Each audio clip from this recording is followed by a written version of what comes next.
Wait a second, I'm going to stop and do a drawing of that. Quite tricky, huh? I'm out in the country again and I'm going up on this ledge to draw. You might remember that in the last video I went off to draw and I took a wrong turn on the bike, didn't I? And I ended up going up the wrong road to a very, very rainy mountain and hiking my way up the mountain. It was good fun. But this was more the plan, the original plan here, to sit on this spot and draw this. I brought my paints as well. So we'll settle down and start. There's a lot in there, isn't there? I want to get the hillocks and mountains anyway. The weather is a lot better today, so I should stay more comfortable. And although I had been working away at home from the drawings I did last time and from the video footage that I took, doing various experimental things,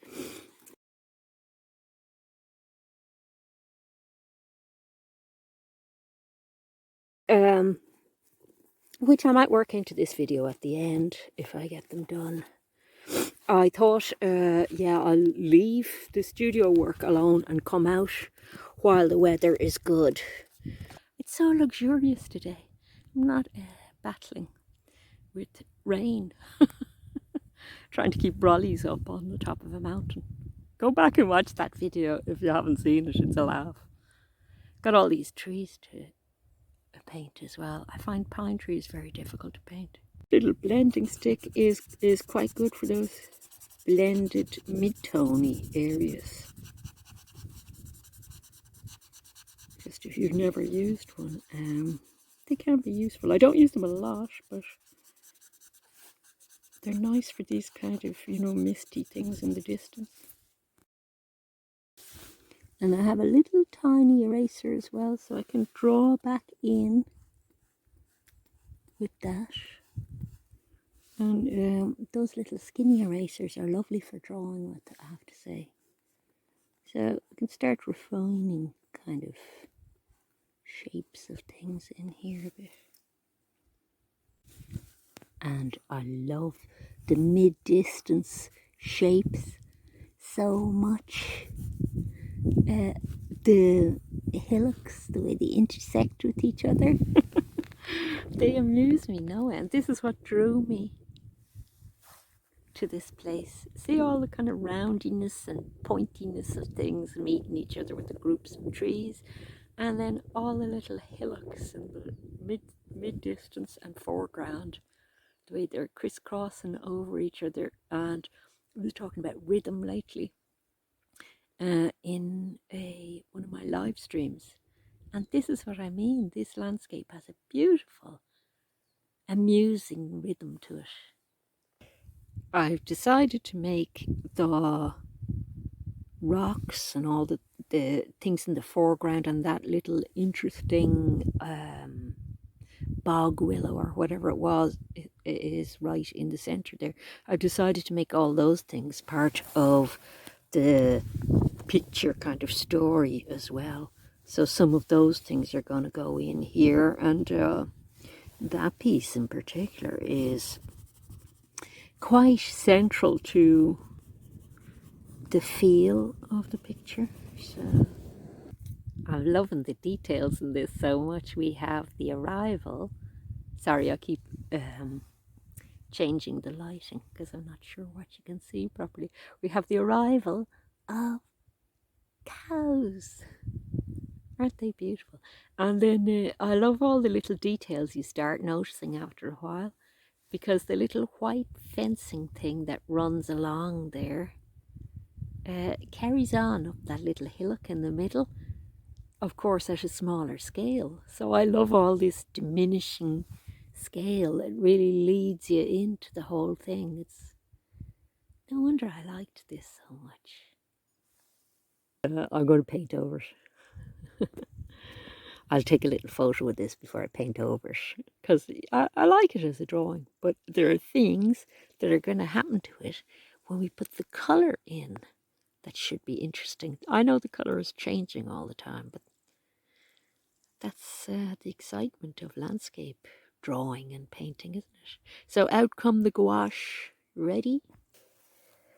Some of this I'm going to treat like kind of watercolor gouache, because you can use gouache like watercolor, and the pencil will show through as well, which I'm hoping will be an interesting effect, so we won't have lost the work I've done so far either.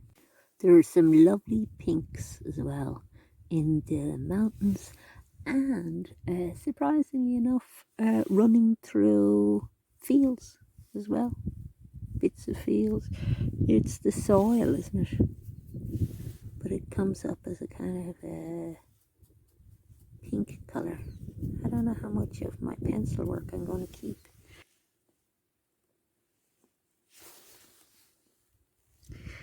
I think I'm kind of having to abandon the idea a bit of it keeping any of the underneath drawing, and it's just turning more into a painting now. But I don't mind, because I have my Rigger paintbrush that I love, so I'm happy. Time to take out the secret weapon, my watercolor pencils that I love. I just met some hikers, and they gave me all sorts of great information about other routes that I hadn't been to before. So that's more to explore in the summer, and I'll bring you with me, of course. So it's getting more colourful now, isn't it? Well, the weather's beautiful now, and I'm going to have a little bit of a tea break, because I'm not in any kind of a hurry. What with the conditions being so comfortable and gorgeous.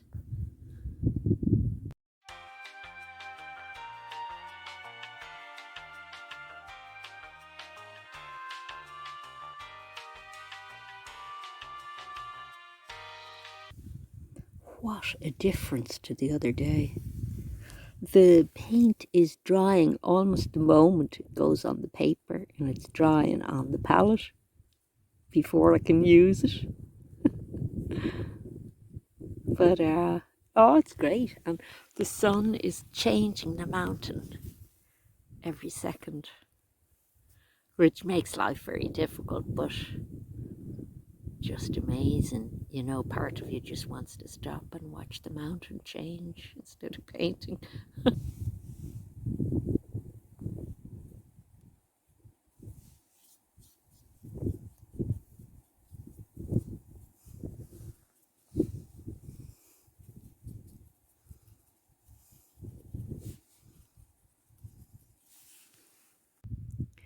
After a few hours work, I ended up with something.